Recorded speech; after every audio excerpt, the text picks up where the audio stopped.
that. I'm here with Jason Line, NHRA drag racer. I'm Dug Dugless. We've talked many times. We just kind of blend in together. We're here at Smith & Walensky. First of all, have you been able to try any of the food yet? Not yet. And this is not the kind of place that I would normally eat at. So nice place. I'm excited to try the food, though. As a member of the press, of course, we just eat here all the time. I mean, this is the way we roll on the strip. I would imagine. But let's talk about the race coming up this weekend. First of all, in a weekend, it looks like Saturday's supposed to be in the 80s and then dropping down to the mid-60s on Sunday. What kind of preparation do you have to and your crew do for the car? Well, that's obviously a huge swing in weather. So not only does it affect the engine, but obviously the racetrack itself. So I kind of, and I know I shouldn't, but I kind of like it when that happens because I feel like we have a lot of talented guys, and I feel like they're very good at adapting to those kind of conditions. So I almost feel like it's a little bit of an advantage, which will probably turn around and bite us on Sunday. But I kind of like when that happens. It kind of keeps it exciting, and you just don't know what's going to happen when you go up there for the first round. What is the elevation here in Vegas? What are kind of the changes you have to do as opposed to someplace that's closer to sea level? Well, it is a little bit of an altitude track. I think the actual elevation is around 1,800 feet, but somewhere in there, plus or minus 50 feet. But the density altitude here is generally not that well, so you have a big correction. But there's a lot of changes. Obviously, gear ratio changes, engine tuning changes. Both ignition timing, jetting, that kind of stuff to get the air fuel ratio right. So there's a lot of changes. I can't tell you all of them, but there's a lot of changes. Oh, okay. Can you tell us this? Greg Anderson said his superstition, number one superstition, is black cats. If a black cat comes running across, things like that. Any superstitions for you? No. Really? Greg, no. I don't believe in magic.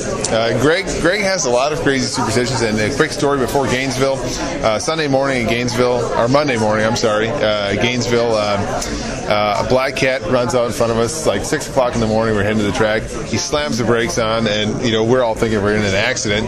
And he's like, "There's a damn black cat just ran across the road. Now what am I supposed to do?" It's like, well, go home, back it up. Keep driving. That's what I would do. So he makes a U-turn. I said, "Well, now you passed the cat again." So now you passed. So, no, I'm undoing it. So he turns around and we go to the track. Of course, he loses in the final. So right before the final round, I said, "What do you think about the black cat theory now?" He goes, "Well, it's either going to prove to be 100% true or not. Either way." So of course he lost, and now it only reinforces his decision or his belief that the black cat ruined his weekend. So you almost die because he stops for a black cat. And maybe that's where the car behind us almost rear-ended us. But I don't have any superstitions, and I don't. For me, there's no place in drag racing for them. So what about pre-race rituals to get yourself in a proper frame of mind? I'm still working on that. Really? Yeah. Music though? I mean, anything like that? Silence? Silence is nice. Keep the kids and all the really family away? It really, for me, it's 100% based on my mood. If I'm happy and in a good place, then I generally drive better. But there's a lot of influences, and especially with my role and Greg's role, there's a lot of influences from a lot of places. So to get all that right and to be in the right frame of mind to win, it takes something a little bit different for everybody. For me, I'm still working on that. Next year, we're going to bring a black cat here. We're going to get Greg.